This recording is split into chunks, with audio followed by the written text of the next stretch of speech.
মাথার উপরে মেঘে ঢাকা বিঘুটে আসমান হতে অঝোরে বর্ষণ নামছে। পাগলা ঝড় হাওয়া সর্বোচ্চ আঁধার এবং অপরিষ্কার। বাতাসের তোড়ে নৌকার বেগতিক অবস্থা। কেন্দ্রাংশ হারিয়ে প্রতিনিয়তই উল্টো দিকে অগ্রসর হচ্ছে নৌকা। যেকোনো সময় নদীতে তলিয়ে যাওয়ার আশঙ্কা আছে। ঘাট এখনো বহুদূর। এমতো অবস্থায় মাঝি নিজের সর্বোচ্চ দিয়ে নৌকার পাশে কোথাও ভেড়ানোর চেষ্টা করছে। বাঁদিকে বাঁশবন বাগান। বাঁশবন পেরিয়েই মেইন রোড। তন্ময় ব্যস্ত গলায় বলল, চাচা, বাম দিকে নেওয়ার চেষ্টা করুন। তন্ময়ের সেলফোন বেজে উঠল লাগাতার। ইতিমধ্যে ফোন ভিজে পকেটে পড়ে আছে। অরুর এক হাত ধরে অন্য হাত ফোন বের করে। সাবিয়া, আকাশ, রুবি, সবার কল। তন্ময় কল রিসিভ করে, তবে কথা শোনা যাচ্ছে না। Network problem. কোনোরকম জানায় তারা ঠিক আছে। কল কেটে তাকালো শান্তশিষ্ট চুপচাপ বসে থাকা অরুর পানে। বৃষ্টির ধারা পড়ছে ওর শরীরে। রেশমি কালো ঘন চুলগুলো কাঁধ পিঠে পড়ে আছে। চুল থেকে ঝরছে সীমাহীন জল। সেই জল বেয়ে চলেছে টানা হরিণীর চোখের পাপড়িতে। পাপড়ি থেকে নাক, গাল, গোলাপি ঠোঁট এবং অবশেষে গাল বেয়ে দু কাঁধের মধ্যখান দিয়ে জামার ভেতরে চলে গেল। তন্ময় এক দৃষ্টিতে ওই আবেদনময়ী সৌন্দর্য সৃষ্টি দেখল।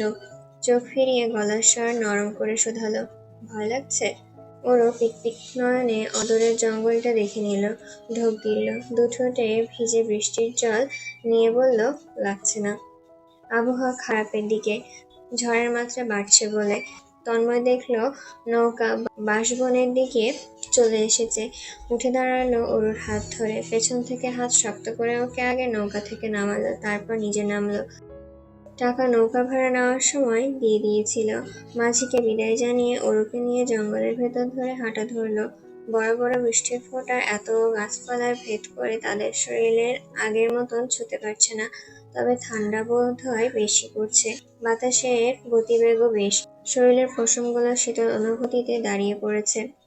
অরুকে দৃশ্যমান রূপে কাঁপতে দেখে তন্ময় দাঁড়িয়ে পড়ল। ওকে আগাগোড়া দেখে বলল, ওড়নাটা জড়িয়ে নে। অরু কথা শুনল। গলা থেকে ওড়নাটা সরিয়ে মেলে নিজের সর্বশরীরে জড়িয়ে নিল। তালপাল চোখে চারিপাশে দেখে মন্তব্য করল, খুব নির্জন আশপাশ, কেমন গা ছমছমে একটা ব্যাপার। রাত 10টার দিকে ঝড় বৃষ্টির মধ্যে এমন বাঁশবাগান নির্জন লাগবে না তো কোলাহলময় হবে? অরু ঠোঁট বাঁকালো, আমি তো জাস্ট কমেন্ট করলাম। আমিও জাস্ট রিপ্লাই করলাম। অরুর ভয়ার্ত মুখখানা চুপসে যায়। তন্ময় শব্দ করে হাসে। অরুর কাঁধ ধরে নিজের সাথে লেপ্টে শোধায়, ভয় করছে? চোখ বন্ধ কর। আর একটু রাস্তা। মেইন রোডে গেলে সিগন্যাল পাবো। কল দিলে গাড়ি নিয়ে চলে আসবে। অরু চোখ জোড়া খিচে বন্ধ করে রাখে। বন্ধ চোখে তন্ময়ের ইশারায় চলে। পর মুহূর্তেই চোখ মেলে তাকায়। ভাবে সে যেহেতু এতটা ভয় পাচ্ছে, নিশ্চয়ই তন্ময় ভয় পাচ্ছে। এমনটা ভেবে ভীতগ্রস্ত নয়নে চেয়ে রয়। তন্ময় ভ্রু উঁচু করে তাকিয়ে বলে, আমি চোখ বন্ধ করে থাকলে আপনি ভয় পাবেন? আমি ভয় পাবো? কেন ভয় পাবো? আমি যে কারণে ভয় পাচ্ছি। তুই কি কারণে ভয় পাচ্ছিস? এখানে অন্ধকার, অনেক গাছপালা, জঙ্গলের মতন কেউ নেই, আবার ঝড় বৃষ্টি। তো ভূতপ্রেত তো থাকে এইসব জায়গায়। তাতে কি? তাতে কি মানে? তারা মানুষের ওপর ভর করে, তাই নাকি? শুনেছিলাম ভূতপ্রেত সুন্দরী মেয়েদের বেশি পছন্দ করে, তাদের চোখে রাখে, তাদের ওপর ভর করে। ওর বুকের ওঠানামার গতি বাড়ল। চোখ জোড়া খিচে বন্ধ করে ফেলল। দুহাত শক্ত করে ধরল তন্ময়ের বলিষ্ঠ হাত। মিহি গলায় বলল, আমাকে ভয় দেখাচ্ছেন? তন্ময় গাঢ় দৃষ্টিতে ওর মুখখানা দেখে। নির্বিকার কণ্ঠে প্রশ্ন করে, ভয় লাগছে? ভয় দেখিয়ে আবার এমন বলছেন কিভাবে? ভয় সারাবো? ওর মাথা তুলে তাকায়। বললেই ভয় সেরে যায়? এই জায়গা ভীষণ ভয়ঙ্কর। নর্মাল মানুষ ভয় পাবে এই স্বাভাবিক। তার মানে দাঁড়ায় আমি নর্মাল মানুষ নই। নিশ্চয়ই ভূতপ্রেত আমার ভেতর ঢুকেছে। এবার ওরও থমকে পড়ে। সাংঘাতিক ভয় স্থির হয়ে আসে পা জোড়া। ওই সময় আসমান কেঁপে বজ্রপাত হতেই চিৎকার করে লাফিয়ে ওঠে আমাবস্যা নামে আদরে মুখখানায়। ভয়ে এইটুকুনি হয়ে যায় গোলগাল মুখটা। তন্ময় পুনরায় জিজ্ঞাসা সুরে বলে, ভয় সারাবো? ওরও তরপানো গলায় শোধালো, কিভাবে? তন্ময় বড্ড আচমকা মাথা নামিয়ে আনে ওর সামনে। বৃষ্টির জলে ভিজতে থাকা রসালো কম্পিত ঠোঁট জোড়ায় শব্দ করে একটা চুমু বসায়। এতটাই দ্রুত ঘটে গিয়ে শেষ হয় যে ওরু হতবাক বিস্মিত।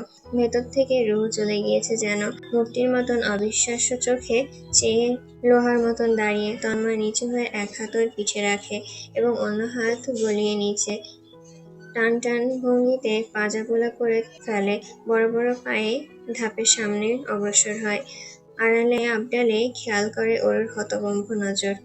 গাড়ি এসে থামলো মাত্রই তন্ময় দ্রুত ওরুকে ঠেলে ভেতরে বসিয়ে দরজা লাগায়। নিজে ড্রাইভিং সিটের পাশে গিয়ে বসে। সাবিয়া ওর গায়ের ওড়না খুলে ওরুকে পেঁচিয়ে নেয়। রুবি ওর চুলগুলো মুছে দিচ্ছে। মেয়েটা সেটা কাঁপছে, তবে জবান বন্ধ। কেমন হতভম্ব হয়ে আছে। তবে কারো সন্দেহ হলো না কিছু। ও তো গিয়েছিল এভাবেই, একদম নিশ্চুপ হয়ে। দীপ্ত ওর ঠান্ডা হাত দুটো চেপে ধরে বসে আছে। আকাশ টি-শার্টের ওপর চেক শার্ট পরেছিল। ওপরের শার্ট খুলে তন্ময়ের দিকে এগিয়ে দিল। তন্ময় সময় নিয়ে খুলল সাদা শার্টখানা। দুহাতে ভেজা চুলগুলো কপাল থেকে উঠিয়ে বাড়িয়ে দেওয়া শার্ট নিল। আকাশ গাড়ি স্টার্ট করলো। একটানে চলতে লাগলো তীব্র বর্ষণময় রাস্তায়। সাবিয়া ধীর গলায় ওরুকে ডাকলো, এই ওরু, খারাপ লাগছে? ভীষণ ভয় পেয়েছিলি বুঝি? ওরও মাথা তুলে তাকায়। তন্ময় লুকিং গ্লাসে তাকিয়েছিল। সঙ্গে সঙ্গে চোখাচোখি হলো। ওর চোখ বড় করে বলল, আপু, আমাকে একটা বড় করে চিমটি কাট, এক্ষুনি। সাবিয়া বোকা ওর মুখটার ভালোভাবে দেখে হাতে চিমটি কাটলো। সামান্য ব্যথায় উফ শব্দ করলো মেয়েটা। বিড়বিড়িয়ে কী সব বলতে লাগলো। সাবিয়া ধাক্কা দিয়ে প্রশ্ন করলো, কি রে, কি হয়েছে? কিছু না, মাথা ভার লাগছে। নে, কাঁধে মাথা দিয়ে ঘুমা, শীঘ্রই বাড়ি ফিরবো। ওর কাঁধে মাথা রেখে চুপ করে রইল। বাকিটা রাস্তা নীরবতায় গেল। তন্ময় ফোনটা টিস্যু দিয়ে মুছতে লাগলো। আকাশের হুটহাট প্রশ্নে টুকটাক জবাব দিতে থাকলো। ঘন্টাখানেক লাগলো শাহজাহান বাড়ির সামনে আসতে। গাড়িটার ভেতরে ঢোকালো না। ইতিমধ্যে ওরও ঘুমে ঢোল। কোনো হদিস নেই দিন দুনিয়ার। সাবিয়া ডাকলো ওরুকে ধীরে গলায়। ওরু সময় নিয়ে জাগে। চোখ মেলে এদিক ওদিক তাকিয়ে তন্ময়কে দেখে। ফ্যাল ফ্যাল চোখে চেয়ে রয়। রুবি বলে, তাড়াতাড়ি চল, তুই তো আজ জ্বর বাঁধাবি। ওরা ধীরে সুস্থে বেরোতে বেরোতে সাবিয়া রুবি ওরা দৌড়ে দরজা ঠেলে ভেতরে ঢুকলো। তন্ময় ছাতাটা মেলে ওরুর মাথার উপর ধরে। ধীর গলায় বলে, যাচ্ছিস না কেন? ওরু ঠোঁট নাড়ায়। কিছু একটা বলতে চাই যেন, তবে বলা হয় না। তন্ময় ধরে রাখা ছাতাটার নিচে ঠায় দাঁড়িয়ে থাকে। সাবিয়া পুনরায় ফিরে আসে ওরুকে নিতে। তবে দুজনকে ওভাবে দাঁড়িয়ে থাকতে দেখে আর এগোয় না। হেসে আগোচরে ফিরে যায়। ওর কিছু একটা বলতে নেই। আপনি, আমি। ওরও মাথা তুলে তাকায়। দৃষ্টিতে দৃষ্টি মিলনে আচমকা একদৌড়ে বাড়ির ভেতর চলে যায়। তন্ময় নির্নিমেষ চেয়ে রয় ওর যাওয়ার পথে। হৃদয় বলে ওঠে, প্রিয়তমা আমার, প্রেয়সী আমার, দূরে না থেকে কাছে এসে দেখো। বুকে মাথা পেতে শোনো কি ধরনের অসুখ তুমি, কি নিদারুণ ব্যথিত সুখে আছি আমি। তীব্র বর্ষণ থেমেছে অনেকটা সময় হলো। মেঘেদের রাজ্য ছুটে কোথায় যেন পালালো। আঁধারে আসমানে ফকফকে সাদা অর্ধখণ্ডিত চাঁদখানা কেমন নিশ্চুপ নিস্তব্ধ গান গেয়ে যাচ্ছে। হালকা পাতলা শান্তশিষ্ট বাতাস বইছে। জানালার গ্লাস দুপাশে দিয়ে মেলে রাখা। বাতাসের স্পর্শ আরামে ছুঁয়ে চলেছে। ধপধপে শুভ্র রঙের দেওয়াল, ঘড়ির ঘণ্টার কাঁটা ঘুরেছে দুটোই। মিনিটের কাঁটা 4টে আর সেকেন্ডের কাঁটা নির্নিমেষ ছুটছে। 103 ডিগ্রি জ্বরে তন্ময় অচেতন হয়ে বিছানায় পড়ে। জাবেদা বেগম ছেলের পাশে দাঁড়িয়ে, হাতে ইনফ্রারেড থার্মোমিটার। সেটি কপালের সামনে ধরে জ্বরের তাপমাত্রা জেনে নিল। 103 ডিগ্রি জ্বর। চোখজোড়া মুহূর্তেই লালচে হলো। ভেজা ভাঁজ করা রুমালখানা কপালে ভালোভাবে চাপটে দিল। তন্ময় অস্পষ্ট গোঙালো। মাথা ভারী, সর্বশরীর আগুনের ন্যায় গরম। দেহের উপর অদ্ভুত চাপ পড়েছে। চোখের উপর বুঝি বড় পাথর রাখা? নাহলে মেলে তাকানো কঠিন হয়ে দাঁড়াচ্ছে কেন? এতটা তীব্র জ্বরে আক্রান্ত হওয়ার কারণ কি? বৃষ্টিতে খানিকক্ষণই তো ভিজেছিল মাত্র। এতটা জ্বর হওয়ার তো কথা নয়। নাকি প্রথম চুমুর ছোঁয়াতেই এ রাজ্যের কঠিন জ্বর উঠেছে শরীরে? হয়তো। এই আবেদনময়ী কেশ, টানা হরিণী চোখ, নেশাগ্রস্ত অধর তার ধৈর্যের পরীক্ষা নেয় প্রতিনিয়তই। দু-একবার ধৈর্যের বাঁধ ভেঙে বসলে ক্ষতি কি? মস্তিষ্ক সচল হলো বুঝি। তন্ময় বহু প্রচেষ্টায় চোখ মেলে তাকালো। জাবেদা বেগম পাশেই বসে নীরবে কাঁদছে। তার কান্নার কারণ বুঝল না তন্ময়। কোনোমতে গম্ভীর ভাঙা পুরুষালী গলায় শোধালো, কাঁদছো কেন মা? জাবেদা বেগম কান্নারত নয়নে ঝাঁঝালো গলায় বললেন, কান্না করতে মন চাইছে তাই কাঁদছি। তন্ময়ের সরু ফ্যাকাশে অধর ঘিরে ছুটল সাময়িক হাসির রেখা। ঠিক আছি আমি, সামান্য জ্বর, রাতের মধ্যে সেরে যাবে। সামান্য জ্বর বলছিস? 103 ডিগ্রি জ্বর। কি এমন করেছিস যে এত জ্বর আসলো? তন্ময় আনমনা হলো। ভাবুক নয়নজোড়া দেওয়ালে সেটে মস্তিষ্ক নড়েচড়ে উঠে জানালো, কিছু একটা তো সে করেছে। এই করণীয় কাজটি সম্পর্কে তো আর মাকে বলা যাবে না। জাবেদা বেগম উঠলেন, বিড়বিড় করে বলে গেলেন, আদার রস আর মধু মিশিয়ে আনছি, শুয়ে থাক। তন্ময় শুয়ে থাকলো না, হেডবোর্ডে হেলান দিয়ে আতশোয়া হয়ে বসলো। জানালার পাড়ে নজর রাখলো। অর্ধখণ্ডিত চাঁদটা মেপে দেখলো নির্নিমেষ। জাবেদা বেগম সময় নিলেন না, শীঘ্রই কাচের গ্লাস হাতে ফিরে এলেন। আদার রসের সঙ্গে মধু মিশিয়ে এনেছেন। জ্বর ঠান্ডা কাশির জন্য উপকারী বেশ। তন্ময় অভ্যস্ত আদার মধু খাওয়ায়। জ্বর তো আর তার কম হয় না, হলেই তো খেতে হয়। অভ্যস্ত ভঙ্গিতে গ্লাসটা নিয়ে একটানে শেষ করলো। গ্লাস ফিরিয়ে নিয়ে জাবেদা বেগম নরম গলায় শুধালেন, কিছু কি খেতে মন চাচ্ছে আব্বা? তন্ময় ইতস্তভাবে চুপসে গেল। খেতে তো ইচ্ছে করছে, তবে খাবার না, সিগারেট। এটা তো আর মাকে বলা যাবে না, তাই মাথা নাড়ালো। মুখে বলল, এখন ভালো লাগছে, রাত হয়েছে, শুয়ে পড়ো মা। তোকে রেখে শুয়ে পড়বো? তুই ঘুমা দেখি, শুয়ে পড়। তন্ময় অগত্যা শোয়, চোখ বুজে নেয়। জাবেদা বেগম ঘরের বাতি নেভায়, পাতলা কম্বলটা একটু গভীরভাবে ছেলের শরীরে মেলে দেন। দরজাটা ভিড়িয়ে লিভিং রুমে বসেন। সূর্যের রশ্মি ভিড় জমিয়েছে বিছানার মাথায়, ঠিক তন্ময়ের মুখশ্রীর ওপরে। ভ্রুদয়ের মাঝখানে ভাঁজ পড়ল কিছু। ঘুমের ঘোরে বড় অশান্ত সে পুরুষালী ডান হাতের কবজি বিরক্তি ভঙ্গিতে চোখের উপরে রাখলো। দরজা খোলা সামান্য আওয়াজ হলো। জানালার গ্লাস লাগিয়ে পর্দা আটকে দেওয়া হলো। মুহূর্তে আলোকিত রুমটি আধার আলোয় ডিম হয়ে এলো। ঘুমন্ত তন্ময়ের ভ্রুদয়ের ভাঁজ নিয়ে গেল, সাথে ঘুমও। নুপুরে রিনঝিন শব্দ ধ্বনিত, স্রোত বইছে, কানে গানের ন্যায় বাজছে। নাকে ভেসে আসছে চিরপরিচিত মেয়েলি সুঘ্রাণ। তন্ময়ের ইচ্ছে করল চোখ মেলে চেয়ে মায়াবী মুখটা সাত সকালে দেখতে, তবে ইচ্ছেদের সবসময় পূর্ণতা পেতে নেই। ইচ্ছের পূর্ণতা যদি এই ঘনিষ্ঠতা অদূরেই ঠেলে দেয়, তাহলে এই ইচ্ছে পূরণ না হয় শ্রেয়। কেন করলেন অমন? কেন কিছু বললেন না? আর কতকাল অপেক্ষায় থাকবো? মিনমিনে গলায় মেয়েলি স্বরে অভিমানী লেপ্টে কেমন ধীর সুস্থে শোনালো। এভাবে ওকে কথা বলতে শোনেনি তন্ময়।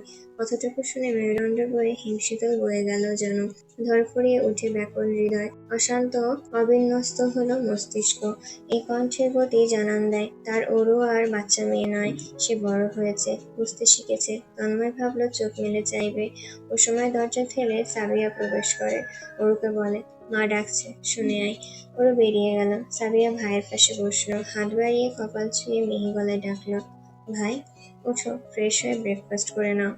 তন্ময় হাত সরিয়ে চোখ মেলে তাকায়। বসে যাওয়া গলার স্বরে শুধায়, কখন এলি? ঘন্টা হবে। ওঠো, একসাথে ব্রেকফাস্ট করবো। যা, আসছি। সাবিয়া যেতেই তন্ময় উঠে দাঁড়ায়। এলোমেলো চুলগুলো কপাল থেকে তুলে পেছনে গুটিয়ে নেয়। ডান হাতের আঙ্গুলের সাহায্যে চোখ ডলে বাথরুমে ঢোকে। গোসল নিয়ে বেরিয়ে দেখে দীপ্ত বসে চুপটি করে। তন্ময়কে দেখে লাফিয়ে দাঁড়ায়, ছুটে কাছে এসে বলে, এখন কেমন লাগছে ভাইয়া? ভালো। ভালো হলেই ভালো। চাচ্চু সারা রাত জেগেছিল তোমার চিন্তায়। তন্ময় স্মিত হাসে। ভেজা চুল তোয়ালেতে মুছতে মুছতে আয়নার সামনে দাঁড়ায়। চুলগুলো মুছে কাভার থেকে টি শার্ট বের করে। গায়ে জড়িয়ে নিতে নিয়ে আর চোখে দেখে ওরও ঢুকছে রুমে। মাথা নিচু করে এসে বিছানায় গোছাতে ব্যস্ত। দীপ্ত কি ভেবে চলে গেল কে জানে। ওর কম্বল ভাঁজ করে, কোমর বেঁকিয়ে বিছানার চাদর ছেড়ে দিল। ঝাড়ুটা এনে মেঝে ঝাড়ু দিতে শুরু করলো। তন্ময় অবাক হলো না বটে। ও সবসময় তার কাজকর্ম জড়িত কাজ করতে এক পায়ে দাঁড়িয়ে থাকে। তার রুম গোছানো হোক কিংবা কাপড় কাচা। ওপাশটা ঝাড়ু দিয়ে দাঁড়িয়ে পড়লো। তন্ময় জায়গাটা ঝাড়ু দিবে বলে, তবে তন্ময় সরছে না। দাঁড়িয়ে চুল সেট করছে। অগোচরে আয়নায় ওরুকে দেখছে। দৃষ্টিতে দৃষ্টি মিলতেই মেয়েটা চোরের মতন দৃষ্টি লুকিয়ে ফেলে। চুলটা বেশ কাবু করেছে ওকে। ভেবেই তন্ময় তাকায় ওর অধর পানে। ওর নিচের অধরে দাঁত চেপে। তন্ময় দৃষ্টি ঘুরিয়ে নিল। দুয়ারের দিকে পা বাড়ালো। ওর পাশ দিয়ে যেতে নিয়ে থামলো। ওর সঙ্গে সঙ্গে মাথা তুলে তাকায়। তন্ময় থেমে থেমে বলে, রুগী দেখতে এসেছিস নাকি প্রেমিক? এত সাজগোজ করার মানে কি? আতঙ্কে ওর চোখ জোড়া বড় হয়। হতভম্ব ভঙ্গিতে মুখ খোলে। বেশ সময় নিয়ে বলে, কি? একটু মাত্র কাজল দিয়েছি, এখানে সাজগোজের কি দেখলেন তন্ময় ভাই? অনেক কিছু। ওরও আরো কিছু বলতে চায়। পূর্বায় তন্ময় পা বাড়িয়ে বেরিয়ে আসে। ওর ধ্যান জ্ঞান ওই রাতের দৃশ্য থেকে সরাতে এর থেকে ভালো ব্যাপার হয় না। ঠিক অরুর ধ্যান সরেছে, ঝাড়ু দিতে দিতে আনমনে বকবক করতে থাকলো, কোথায় সাজগোজ করলাম। তন্ময় ভাই দেখি সাজগোজের এবিসিডিও জানে না। সামনে ঈদুল আজহা, কুরবানির ঈদে শাহজাহান সাহেবেরা গরু আনে তিনটা, তিন ভাই তিনটা একসাথে আনেন, ঠিক ঈদের 7 দিন পূর্বে। আজ বাদে আর 9 দিন বাকি ঈদের। মোস্তফা সাহেব চিন্তায় পড়লেন, ছেলে ছাড়া কুরবানি কিভাবে হবে। কুরবানিতে গরু আনা থেকে ধরে কাটা পর্যন্ত তার ছেলে দেখাশোনা করে, তার উপর স্ত্রী নারাজ। রোজার ঈদ গেল তার মাটি হয়ে, এবার কি কুরবানির ঈদও তেমনই হবে? সম্পূর্ণ পরিবার ছাড়া কি ঈদের আনন্দ আছে? বড় ভাইকে চিন্তিত দেখে আনোয়ার সাহেব প্রশ্ন করলেন, কি ভাবছেন ভাই?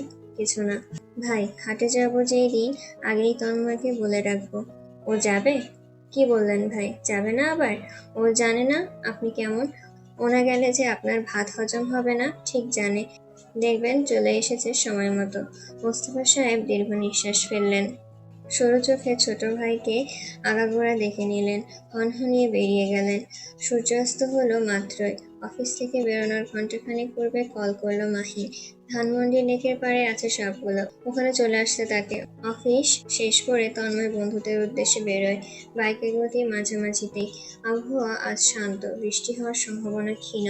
পৌঁছাতে সময় লাগে না। বাইক থেমেছে চেনা পরিচিত জায়গায়, অদূরে এদিক ওদিক ছিটকে বসে তার বন্ধু বান্ধব। ভার্সিটির ক্লাসমেট কিছু উপস্থিত, তাকে দেখেই হইচই পড়ে গেল।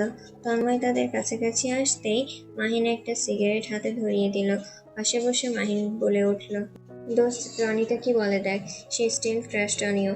তন্ময় মাথা তুলে তাকায়, রনিতা তার দিকেই চেয়ে। ভদ্রতা সূত্র মাথা নাড়ায় সে, দৃষ্টি সরিয়ে সিগারেট ধরায়। কথায় কথায় আড্ডাবাজিতে সময় গিয়ে থাকে 11টা 9। তন্ময় হাত ঘড়ি দেখে উঠে দাঁড়ায়, বন্ধুদের বিদায় জানিয়ে বাইকে চড়ে বসে বেরিয়ে পড়ে। মাত্রই লিভিং রুমে এসে বসেছে তন্ময়, জাবেদা বেগম ছুটে এলেন, ছেলের হাতে ঠান্ডা পানি ধরিয়ে শোধালেন, গরু আনতে যাবি না? যাব। কখন?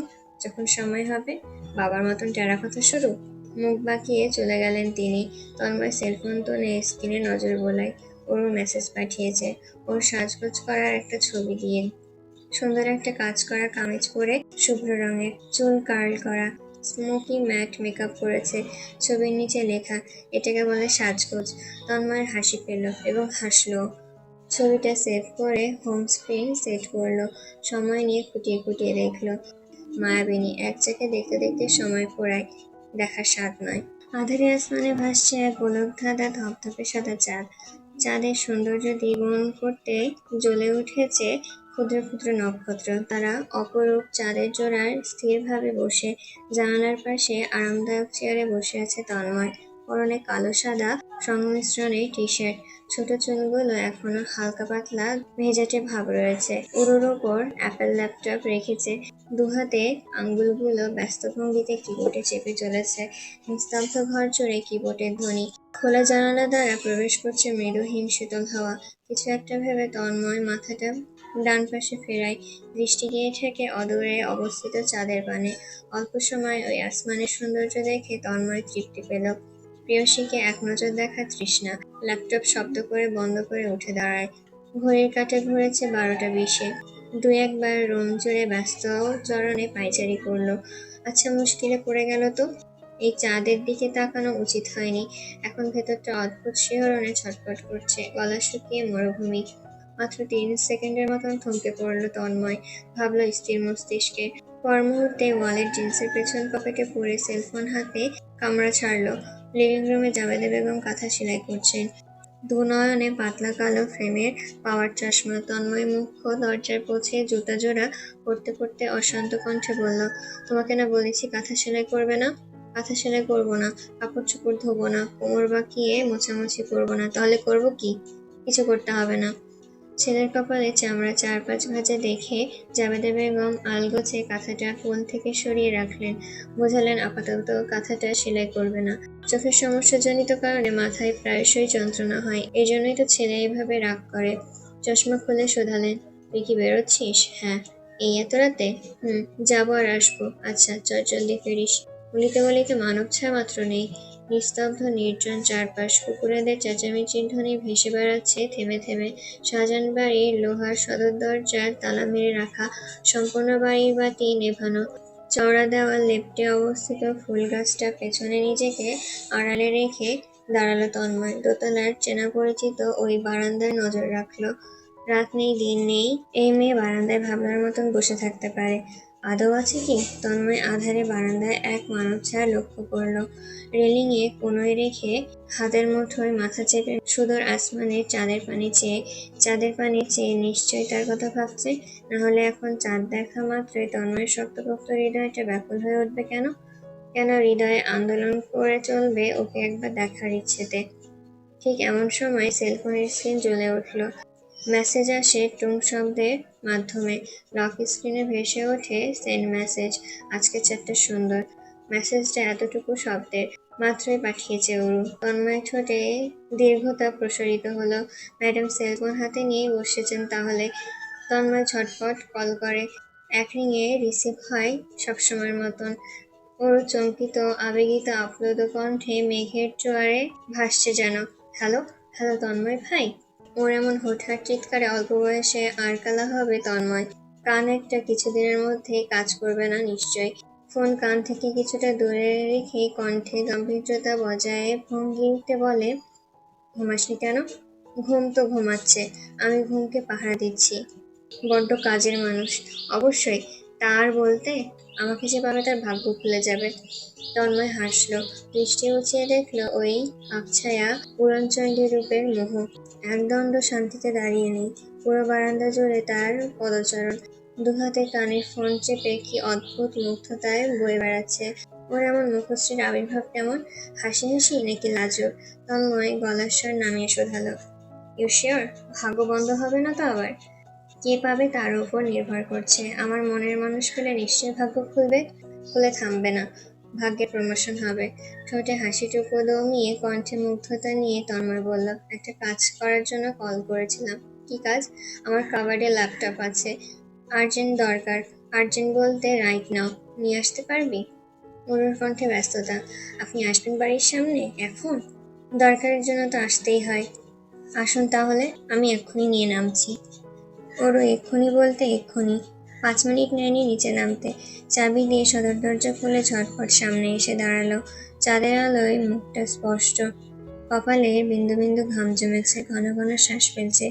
বুকের দ্রুততম ওঠানামার গতি তার চোখের সামনে। নজর সরাতে ওরও রুদ্ধস্বরে শোধালো, এত তাড়াতাড়ি কিভাবে চলে এলেন? পায়ে হেঁটে? এর জন্য এত ফাস্ট? এই যে নিন ল্যাপটপ। তন্ময় নিল। হাত ঘড়ি দেখে চলে যাওয়ার ভঙ্গিতে বলল, আচ্ছা যা তাহলে ভেতরে। ওর শ্বাস প্রশ্বাস অস্থিরজনিত স্থিরতায় দেখে শোধালো, চলে যাবেন? তো দাঁড়িয়ে থাকবো? না মানে বলছিলাম। হুম। ওরও চুপসে রয়। অসহায় মুখটা লুকাতে থুতনি বুকে ঠেকিয়ে দাঁড়িয়ে থাকে। তন্ময়ের মায়া হয়। হৃদয়ে অনুভূতির জোয়ার নামে। নরম গলায় প্রশ্ন করে, কিছু বলবি? বলবো, বলতে চাই। শুনছি।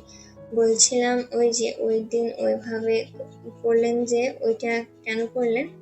কি করেছিলাম? অরু মাথা তোলায়। দৃষ্টিতে দৃষ্টি মিলতে লজ্জিত হয়। ঠোঁটে ঠোঁট চেপে বাকিটুকু আর বলতে পারে না। গলাটা কেউ যেন চেপে ধরেছে। তন্ময় অগোচরে হাসে। মুখে বলে, ভেতরে যা। যাব না। আপনি জবাব দিচ্ছেন না কেন? কিসের কথা বলছিস? আমি তো বুঝতে পারছি না। ওরও বিড়বিড়িয়ে ওঠে। ওসব করে এখন বুঝতে পারছেন না। তন্ময় অন্য পাশে তাকিয়ে না শোনার ভঙ্গিতে শোধায়, কিছু বলছিস? না তো। ভেতরে যাচ্ছিস না যে? একটা কাজ বাকি। কি কাজ? তন্ময় আগ্রহী চোখে ফিরে তাকাতে নাই। পূর্বে আচমকা নরম তুলতুলে ঠোঁটের বর্ষণ নামে তার বাগালে। শুধু একবার নয়, দুবার। এবং ভীষণ দ্রুত গতিতে। মধু খেয়ে আর মেয়েটা দাঁড়ায় না, ছুটে ভেতরে ঢুকে পড়ে। থেমে সদর দরজা নাগালে সাহসটুকুও নেই যেন ওর। তন্ময় স্তব্ধ ভীতু পাথরের ন্যায় কিছুক্ষণ দাঁড়িয়ে থাকে। অন্তরাত্মা যেন কেউ ছিনিয়ে নিয়েছে। আত্মা ফিরে আসতে সময় নিল বড়। তন্ময় মিটিমিটি হেসে গালে হাত ছুঁয়ে দেয়। এক দুষ্টু খিদে যেন তারও হয়েছে, সেটা হৃদয় চেপে নেয়। শেষবারের মতন সদর দরজার পানে তাকায়। রুমু বেরিয়ে আসার সূত্রপাত ঘটে। মোস্তফা সাহেব এসে দাঁড়িয়েছেন গম্ভীর মুখশ্রী নিয়ে। ঠিক কতটুকু কি দেখেছেন তন্ময় বুঝতে পারে না। পিতা-পুত্র নিশ্চুপ, সমান তালে ধীর পায়ে গলিতে হাঁটছেন। কথা শুরু করলেন মোস্তফা সাহেব, কি প্রতিশ্রুতি দিয়েছিলে? আদৌ কি তা মানছ? তন্ময় রাত বিরেতে চোখ খুলে মিথ্যে বলে, আমি কিছু করিনি, ল্যাপটপ নিতে এসেছিলাম। ও বাচ্চা, অবুঝ। তন্ময়ের মুখশ্রী পরিবর্তন ঘটে, গম্ভীর হয়ে ওঠে চেহারা, থেমে যায় চলন্ত পাজোড়া। থমকে থেকে সময় নিয়ে বলেন, ও আর বাচ্চা নেই, যা হচ্ছে বোঝার মতন বয়স হয়েছে। মোস্তফা সাহেব টেরা গলায় বলেন, বুঝলে কি আর এমন করতো? তোমার থেকে বহুগুণ ভালো পাত্র পাবো। তুমি পুরো দেশ জুড়ে পাত্র দেখো বাবা, তবুও আমার থেকে ভালো পাত্র ওর জন্য পাবে না। আর যদিও মনে হয় পেয়েছো, সে আমার থেকে ভালো ওকে বুঝবে না, আমার থেকে অধিক ভালোবাসবে না, আমার মতো যত্নে রাখবে না। ওর জন্য আমি ছাড়া এই পৃথিবীতে বহুগুণ ভালো কিংবা পারফেক্ট কেউ হতে পারবে না। আমি একমাত্র ওর পারফেক্ট। তন্ময় থামে, বাঁকা হেসে বলে, তুমি বুঝবে কিভাবে? তোমার তো বউ নেই, ছেড়ে চলে গেছে। ছেড়ে গেছে না নিয়ে গেছো? সময় হলে ফিরিয়ে দেব। Good night. তন্ময় সোজা হাঁটা ধরে। মুস্তফা সাহেব আরো দু চারটে কথা গলায় তুলে বলেন, তবে জবাব পান না। দীর্ঘ নিঃশ্বাস ফেলে বাড়ির দিকে হাঁটা ধরে। এই ছেলে মেয়ে দুটো নিজের রাস্তা বানিয়ে নিয়েছে, তারা লম্বা নাক ঢোকানোর মানে আছে? আষাঢ় মাসের ব্যস্ত বর্ষণের ন্যায় বর্ষিত হলো এক অনাকাঙ্ক্ষিত সংবাদ। তন্ময়ের নানি জয়তুন্নেসা সিলেট হতে বড্ড আচমকা ঢাকায় পাড়ি জমিয়েছেন। ইতিমধ্যে তিনি শাহজাহান বাড়ির লিভিং রুমে বসে আছেন, হাতে চায়ের কাপ তুলে।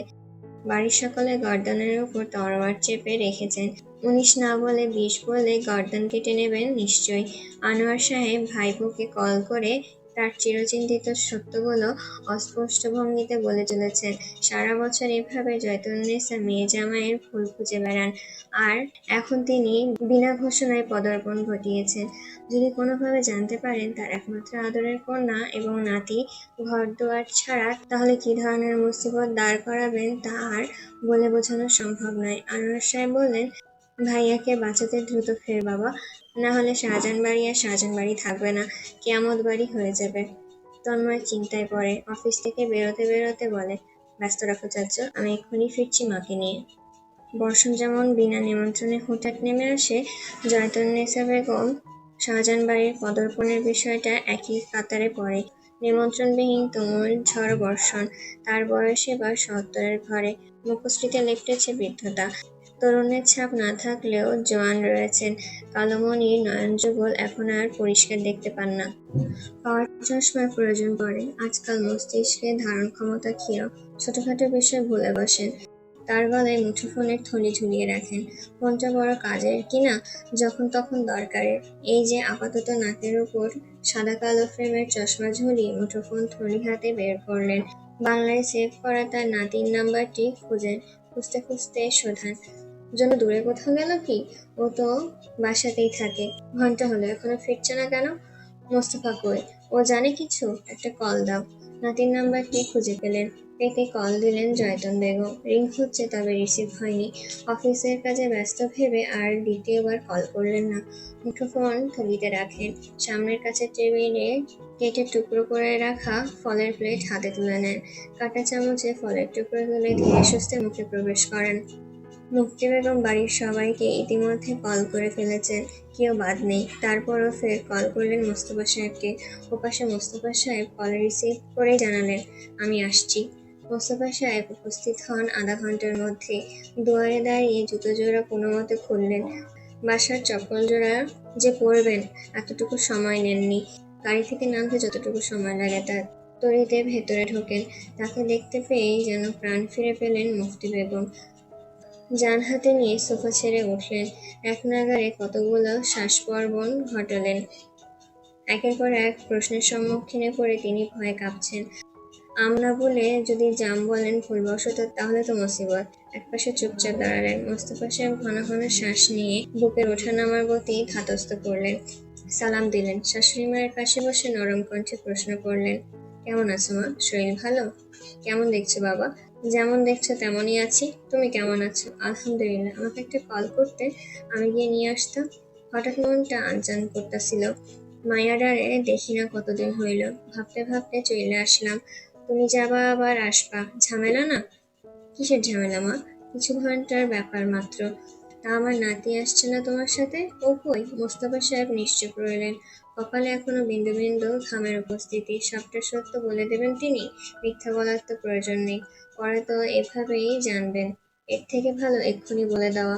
জয়তুন্নেসা চিন্তিত গলায় ফের বললেন, যোগু কই গেল? তোমারে বইলা যায় নাই? না মানে মা, হয়েছে এমন। তন্ময় মায়ের হাত ধরে ত্বরান্বিত পদচারণে প্রবেশ করলো তখন। চমক দিল উপস্থিত সকলকে। জাবেদা বেগমের চোখের জল, ঠোঁটে মৃদু হাসি। জয়তুন বেগম দুহাতে মেলে মেয়েকে বুকে জড়িয়ে নিলেন। মাথার ক্রমাগত হাত বুলিয়ে বিড়বিড় করে বললেন, কোথাও গেলে বলে যাবি? তুই কি ছোট? এখনো না বলে কয়ে এদিক ওদিক যাওয়া কেমন স্বভাব? আশেপাশে ছিলাম মা। মেয়ের থেকে নজর সরিয়ে নাতির পানে ফেললেন। তন্ময় এগিয়ে এলো। মা উঠে পড়তেই তার জায়গায় বসলো।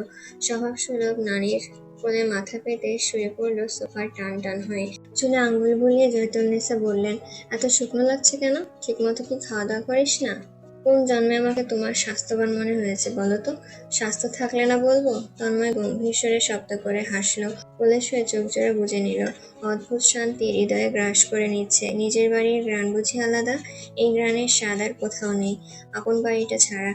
ও সময় সাভিয়া দ্রুত পায়ে বাড়িতে প্রবেশ করলো। সে জবে ছিল, চাচির কল পাওয়া মাত্রই চলে এসেছে। মা, ভাই, নানি, কাকে ধরে কাঁদবে সে? সবটা স্বপ্ন লাগছে। শব্দ করে কেঁদে কুটে সাভিয়া মা, ভাই আর নানিকে একসঙ্গে চাপটে ধরলো। যতন্নেসা পড়লেন মহা চিন্তায়। এমন ভাবে কাঁদতাছোস যেন যোগু আর তন্ময় তোর সাথে থাকে না। ওদের প্রতিদিন দেখোস না? লিভিং রুম জুড়ে নিস্তব্ধতা বয়ে গেল। শব্দ করে হাসে সামান্য প্রয়াস চালালো সাবিহা। বোকার মতন বলল, তোমাকে দেখে ইমোশনাল হয়ে পড়লাম যে।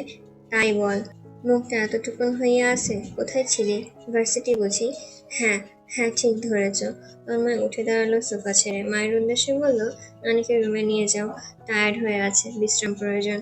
নিচতলার গেস্ট রুম পরিষ্কার করে ফেলেছেন সুমিতা বেগম। সেই রুমের দিকে জয়তুন্নেসাকে নিয়ে যাচ্ছে সাবিয়া আর জাবেদা বেগম। মোস্তফা সাহেব এখনো দাঁড়িয়ে। তন্ময় তাকাতেই দুজনের চোখাচোখি হলো। ঠোঁট ঘেঁষে আসতে চাওয়া হাসিটুকু গিলে নিলেন তন্ময়। গম্ভীর মুখে বাবার সাথে বেরোলো। দুজন গার্ডেনের দিকে হাঁটছে। হিমশীতল বাতাস স্পর্শ করছে। কালো রঙের কিছু চেয়ার পেতে একজোড়া টেবিল বসানো আছে। চা পানের জন্য শ্রেষ্ঠ জায়গা এটি। তন্ময়ের অভ্যাস ছিল অফিসের ফাইল আর কফির মগ নিয়ে সাত সকালে এখানে বসা। রাত বিরাতে অফিস শেষ করে এসেও প্রায় সময় বসে থাকতো। তার দেখা দেখি মোস্তফা সাহেবও বিশ্রামের জন্য এখানে বসতেন। একসাথে হলে বাপ ছেলে মিলে ব্যবসাজনিত আলাপ আলোচনা করত। আগের দিনগুলো ফিল্মের মতন তন্ময়ের চোখের মধ্যে ভেসে উঠেছে। বড় শ্বাস টেনে চেয়ারে বসলো। পায়ের উপর পা তুলে চারপাশে নজর বোলালো। ওর ছোট ছোট যেই ফুলগুলোর গাছ লাগিয়েছিল সেগুলা এখন বড় হয়েছে। তন্ময় নিজেই তো এনে দিয়েছিল। মেয়েটা জান প্রাণ লাগিয়েছিল গাছগুলো বড় করতে। ও কি এখন ঘুমাচ্ছে? না হলে কোথায়? লিভিং রুমে তো দেখতে পাইনি। নিশ্চয় এখনো জানে না। ভালো চমক দেওয়া যাবে। দৃষ্টি গার্ডেনে ঘুরিয়ে বাবার উপর পড়ল। মোস্তফা সাহেব চেয়ে আছেন। ওই দৃষ্টিতে মায়া, মমতা, স্নেহ মিশে আছে যেন। তন্ময়ের বুকের ভেতরটা মোচড় দিয়ে উঠল। নিজেকে স্বাভাবিক রাখার প্রচেষ্টা করল। মোস্তফা সাহেব কণ্ঠ গম্ভীরতা নেই। বাবার উপর রাগ কমেছে? মুহূর্তে উঠে দাঁড়ালো তন্ময়। দ্রুত পা চালালো বাবার দিকে। মোস্তফা সাহেবও দাঁড়িয়ে পড়লেন। ছেলেকে বুকে নিতে প্রশস্ত বুকটা ভরে আসলো। চোখের কোণে ভিজে উঠল। তন্ময় বাবার পিঠে হাত বুলিয়ে বলে উঠল, আমি কখনোই রাগ করিনি বাবা।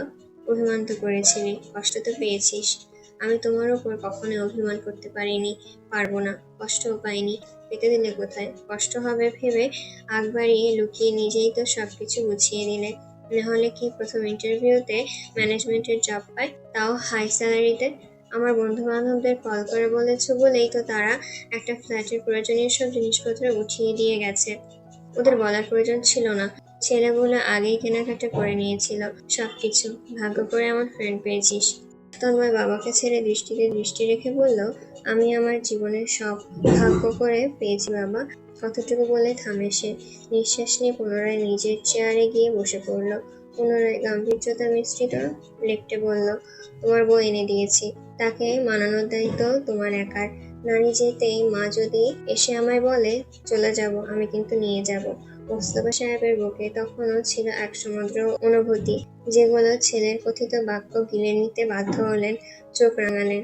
কার জন্য এসব হয়েছে? হ্যাঁ, ঝগড়া আমাদের কার জন্য লেগেছে? ঝগড়া লাগতে তো বলিনি আমি। যা চেয়েছি তা দিয়ে দিলেই কাহানি এত দূর গড়াতো না। তর্কে এগোনোর ভাষা খুঁজে পেলেন না মোস্তফা সাহেব। তিনি ছেলের সঙ্গে যুক্তিতে কোনোভাবেই পেরে ওঠেননি। অফিসে যখন মিটিং বসে তখন শেয়ার হোল্ডার থেকে চেয়ারম্যানের সব উপস্থিত রয়। তাদের মধ্যে দাঁড়িয়ে যখন প্রেজেন্টেশন দেয় তার ছেলে, কথার ধরন, যুক্তির সামনে কেউই মুখ চালাতে পারে না। গর্ব হয় তখন, কিন্তু এখন তিনি চোখ রাঙালেন।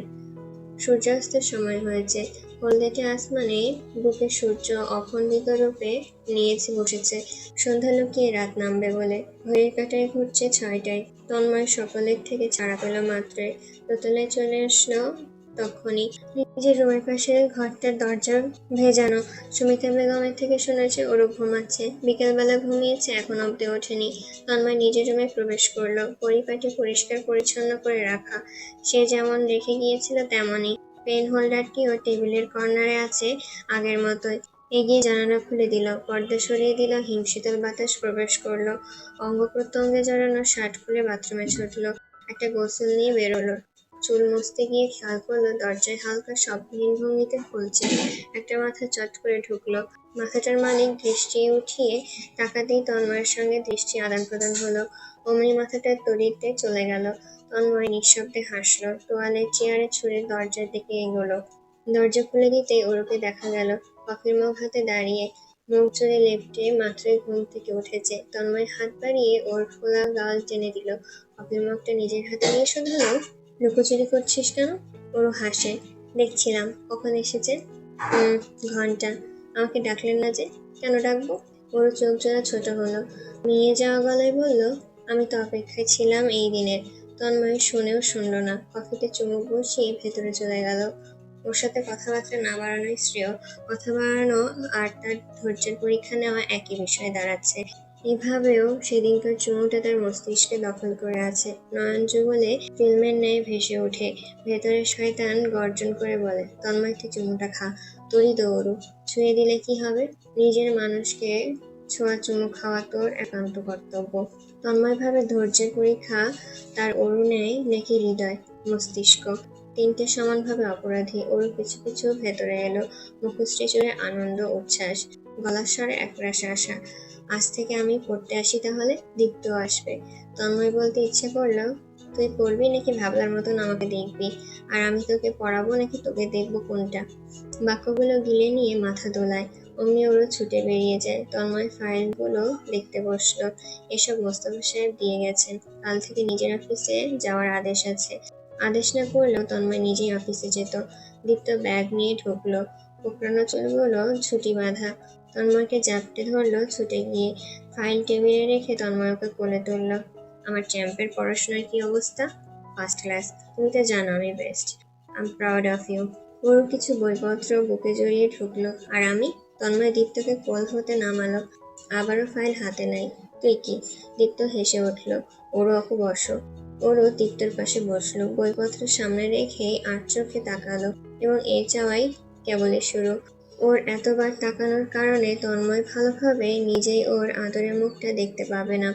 ও আনন্দ অনুভব করবে নাকি দুঃখ, দুটানাই আছে। তন্ময় নজর তুলে চায়। বই খুলছিস না যে? এই তো খুলছি। তন্ময় ফাইল থেকে নজর সরিয়ে দেখলো শুধু বইটাই খোলা, যেমনটা সে বলেছিল। তারপর আর কিছুই পড়ছে না। তন্ময় শোধায়, তুই কি পড়বি নাকি বসে থাকবি এভাবে? পড়ছি তো। তন্ময় আর কিচ্ছু বলল না। নজর ফাইলে রেখে ওকে মন মতো দেখতে দিল নিজেকে। রাতের খাবারে জাবেদা বেগম রান্না করেছেন আজ। বছর পর নিজে রান্নাঘরে প্রবেশ করে অনুভূতি চাদরে স্তব্ধ তিনি। মনের মাধুরী মিশিয়ে অনেক রকমের রান্না করেছেন। রান্নাঘর, ডাইনিং, লিভিং রুম জুড়ে ঘ্রাণের চারিপাশ মম করছে। ডাইনিংয়ে খাবার পরিবেশন হতে সকলে নিজের চেয়ারে বসল। তন্ময় বসার পরপরই ওরও বসল পাশে। ব্যস্ত হাতে তন্ময়ের কাচের প্লেটটা উল্টে দিল। কাচের গ্লাস, কাচের পানির জগ এনে দিল। তন্ময় খেয়াল করলো সাবিহা রুবি মিটিমিটি হাসছে, অথচ যাকে নিয়ে হাসছে তার কোনো মাথা ব্যথাই নেই। তন্ময় তখনকার কথাগুলো ভালো প্রভাব ফেলেছে মোস্তফা সাহেবের ওপরে। তিনি খেতে বসে সবকিছুর জন্য স্ত্রীকে ডাকছেন, এটা দাও, ওটা দাও, রান্না ভালো হয়েছে ইত্যাদি। লজ্জায় জাবেদা বেগমের মুখশ্রী লালচে, গরম হয়ে উঠছে। মাথা তুলে তাকানোর সাহসটুকু অবশিষ্ট নেই। বাচ্চা কাচ্চা ভর্তি ডাইনিংয়ে এমন করার কোনো মানে আছে? খাওয়া দাওয়ার পর্ব চুকিয়ে ওরও সবাইকে ছাদে নেওয়ার বায়না ধরলো। কতদিন একসাথে হয়নি তারা। আজ যেহেতু হয়েছে, ছাদে আড্ডা দেবে। কারোরই আপত্তি নেই। উল্টো সাবিয়া এক পায়ে রাজি। রুবি, সাবিয়া আকাশদীপ্ত ওরা ছাদে সিঁড়ি বাইছে তত্তরিয়ে। ওর নয়ন যুগলের পাপড়ি চাপতে তন্ময় পানে চায়। কোথায় যাবেন না? যা আসছি। আসুন তাহলে, তাড়াতাড়ি আসবেন। তন্ময় গেল জাবেদা বেগমকে তার রুমে রেখে এসে। সে যখন ছাদে উঠছে তখন ওরু সবাইকে গোল করে বসিয়ে গল্পের আসর জমিয়েছে। খেয়াল করলো অয়নও আছে। কাছাকাছি হতেই অয়ন উঠে দাঁড়ালো, হেসে বলল, আর যাবেন না তো ভাই? না। যাক, তাহলে আমাদের আগের মতন দেখা হবে। একসাথে কফি খাই না বছর হতে চললো। তন্ময় হাসলো, সেদিন না দাঁড়িয়ে চা খেলাম? এক হলো কি? কফি আর চা কি এক? যুক্তি আছে। অরুর আর গল্প করতে ইচ্ছে হলো না। তার গল্পের রাজা সামনে, তাকে দেখে কি ওই গল্পে আর মন বসে? তন্ময় আলগোছে অরুর পাশে জায়গায় বসলো। এতে যেন ও ভীষণ খুশি। হাসি ওর গোলাপি ঠোঁট থেকে নড়ছেই না। আলগোছে বেশ কয়েকবার তাকালো। অয়নকে একটা গান গাইতে অনুরোধ করা হলো। অয়ন হেসে গাইতে শুরু করলো, এই পৃথিবীর যত সুখ যত ভালোবাসা সবই তো তোমায় দেব। একটাই আশা, তুমি ভুলে যেও না আমাকে, আমি ভালোবাসি তোমাকে।